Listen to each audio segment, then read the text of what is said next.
चलिए जानते हैं भारत की हर जिला हर क्षेत्र की फटाफट बड़ी खबरों को केवल 5 मिनट में। तो वीडियो को लाइक करके चैनल को सब्सक्राइब जरूर कर दें। राहुल गांधी ने कहा कि बिहार में खुलकर वोट चोरी हो रही है। उन्होंने आरोप लगाया कि अगर गिनती ईमानदारी से हुई तो महागठबंधन की सरकार बनना तय है। बिहार में इस बार जनता ने बदलाव के लिए वोट दिया है। एग्जिट पोल में तेजस्वी यादव की लहर साफ दिख रही है। नीतीश कुमार की विदाई तय मानी जा रही है और महागठबंधन की सरकार बनना लगभग तय है। एनडीए भी पूरा दम लगाकर दावा कर रहा है कि बिहार में उसी की सरकार बनेगी। भाजपा नेताओं का कहना है कि एग्जिट पोल भ्रम फैलाने वाला है और असली नतीजे एनडीए के पक्ष में आएंगे। सम्राट चौधरी ने कहा, तेजस्वी यादव सपने देख रहे हैं, 2025 में बिहार में फिर एनडीए की ही सरकार बनेगी।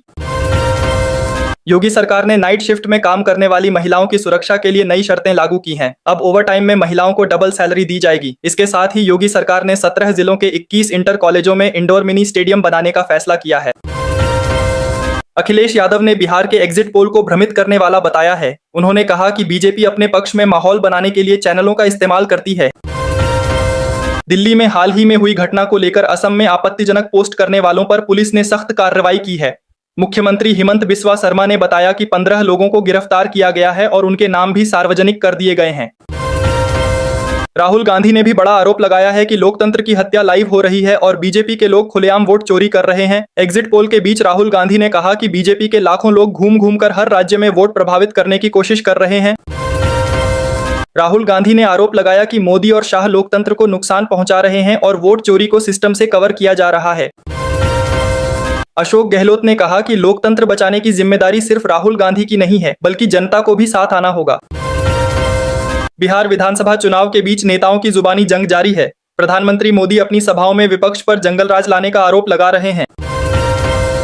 गृह मंत्री अमित शाह ने कहा कि बिहार में फिर एनडीए की सरकार बनेगी क्योंकि जनता विकास और स्थिरता चाहती है। उन्होंने महागठबंधन पर हमला करते हुए कहा कि जिनके शासन में भ्रष्टाचार और अपराध बढ़े थे, अब वही लोग विकास की बातें कर रहे हैं। अमित शाह ने कहा कि उन्हें एग्जिट पोल पर नहीं, जनता के पोल पर भरोसा है। दावा किया कि बिहार में जनता ने भारी संख्या में एनडीए के पक्ष में वोट दिया है और सरकार एनडीए की ही बनेगी। प्रधानमंत्री नरेंद्र मोदी 21 नवंबर को दक्षिण अफ्रीका जाएंगे। वहीं विदेश मंत्री एस जयशंकर ने अमेरिकी नेता रूबियो से मुलाकात की और ट्रेड तथा सप्लाई चेन पर लंबी बातचीत की। एग्जिट पोल के बाद तेजस्वी यादव ने जनता को रिकॉर्ड मतदान के लिए धन्यवाद दिया है। उन्होंने कहा कि जनता का समर्थन महागठबंधन के साथ है और उन्हें सरकार बनाने का पूरा विश्वास है।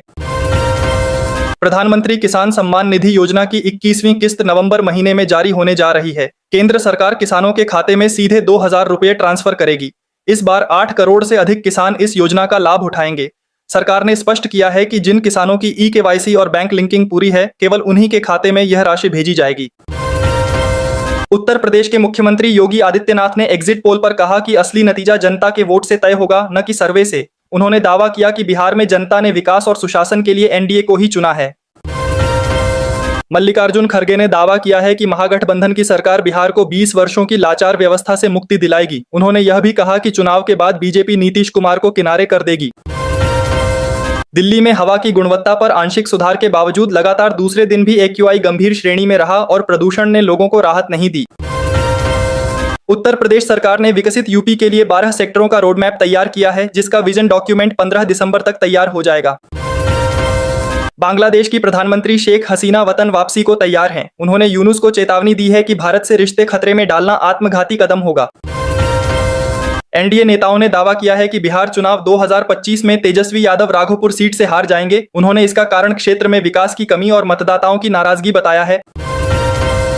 उत्तर भारत में कड़ाके की ठंड शुरू हो गई है। हिमाचल और उत्तराखंड में बर्फबारी से तापमान तेजी से गिरा है। दिल्ली, पंजाब और यूपी में सुबह शाम ठंडी हवाएं चल रही हैं। मौसम विभाग ने अगले दिनों में और ठंड बढ़ने की संभावना जताई है। उत्तर प्रदेश बोर्ड की 10वीं और 12वीं की परीक्षाओं का संशोधित टाइम टेबल जारी कर दिया गया है। परीक्षाएं 18 फरवरी से 12 मार्च तक होंगी। उत्तर प्रदेश के विश्वविद्यालयों में बैक एग्जाम सिस्टम खत्म करने की तैयारी है। राज्यपाल ने समीक्षा बैठक में स्पष्ट किया कि अब छात्रों को समय पर परीक्षा और परिणाम मिलेंगे। तेजस्वी यादव ने कहा कि बिहार में एनडीए के होश उड़ चुके हैं। उन्होंने गोदी मीडिया पर तंज कसते हुए कहा कि 72 लाख ज्यादा पड़े वोट नीतीश कुमार को बचाने के लिए नहीं, बल्कि बदलाव के लिए पड़े हैं। पंजाब सरकार ने पेंशनरों के लिए पेंशनर सेवा मेला आयोजित किया है। यह मेला 13 से 15 नवंबर तक चलेगा, जिसमें पेंशनरों के लिए ई-केवाईसी और डिजिटल पोर्टल की शुरुआत की गई है ताकि उनकी सुविधाओं को ऑनलाइन किया जा सके। बांग्लादेश की प्रधानमंत्री शेख हसीना की मुश्किलें बढ़ सकती हैं क्योंकि 17 नवंबर को कोर्ट एक अहम फैसला सुनाने वाला है। उत्तर प्रदेश सरकार ने बिजली उपभोक्ताओं को बड़ी राहत दी है। जिन उपभोक्ताओं के बिल पेंडिंग हैं, उन्हें सरकार भारी छूट दे रही है ताकि पुराने बकाया बिलों का निपटारा जल्द किया जा सके। दिल्ली में ग्रेप 3 के नियमों की खुलेआम धज्जियां उड़ाई जा रही हैं। प्रदूषण के स्तर में तेजी से बढ़ोतरी हो रही है और लोगों को सांस लेने में कठिनाई का सामना करना पड़ रहा है। अमेरिका में 43 दिन बाद शटडाउन खत्म हो गया है। राष्ट्रपति डोनाल्ड ट्रंप ने नए विधेयक पर साइन करके सरकारी कामकाज दोबारा शुरू करने की मंजूरी दे दी है। पाकिस्तान में अब सेना प्रमुख आसिम मुनीर के हाथ में पूरा नियंत्रण आ गया है। संसद में एक नया विधेयक पारित हुआ है जिससे सेना को और अधिक शक्तियां मिल गई हैं। सोना 2,211 रुपये बढ़कर 1,26,000 रुपये के पार पहुंच गया है, जबकि चांदी 7,103 रुपये महंगी हुई है। इस साल अब तक सोना 50,000 और चांदी 78,000 रुपये तक महंगी हो चुकी है। मौलाना शहाबुद्दीन रजवी ने अखिलेश यादव से वर्ष 2027 में मुस्लिम मुख्यमंत्री बनाने की मांग की है। उन्होंने कहा कि मुसलमानों ने सपा को वोट दिया लेकिन उन्हें उचित हिस्सा नहीं मिला। अखिलेश यादव ने कहा कि बिहार की जनता ने बदलाव के लिए वोट दिया है और अब तेजस्वी यादव मुख्यमंत्री बनने जा रहे हैं। उन्होंने मुख्यमंत्री योगी आदित्यनाथ पर हमला करते हुए कहा कि जब उनकी कुर्सी हिलने लगती है तो वे सांप्रदायिक भाषा बोलने लगते हैं। सूक्ष्म, लघु और मध्यम उद्यम निर्यातकों के लिए सरकार ने 20,000 करोड़ रुपए की क्रेडिट गारंटी स्कीम के विस्तार को मंजूरी दी है। झारखंड में ठंड ने दस्तक दे दी है। राज्य के 7 जिलों में शीतलहर चल रही है और मौसम विभाग ने येलो अलर्ट जारी किया है। पहाड़ों से आने वाली ठंडी हवाओं ने पूरे प्रदेश को कंपा दिया है। कई इलाकों में तापमान 10 डिग्री सेल्सियस से नीचे पहुंच गया है और आने वाले दिनों में पारा और गिरने की संभावना जताई गई है। राजस्थान में अस्पतालों की फायर सेफ्टी को और मजबूत किया जाएगा। मुख्यमंत्री भजनलाल शर्मा ने इस दिशा में बड़ा कदम उठाते हुए 30 नए अधिकारी पदों को मंजूरी दी है, जिससे अस्पतालों में सुरक्षा व्यवस्था को और सुदृढ़ किया जा सके। चंपई सोरेन ने कहा कि 25 साल बाद भी आदिवासी समाज को उनका पूरा हक नहीं मिला है। उन्होंने आरोप लगाया कि लगभग 30,000 एकड़ जमीन उनसे छीनी गई है और अब सरकार उस हक को वापस दिलाने की दिशा में काम कर रही है।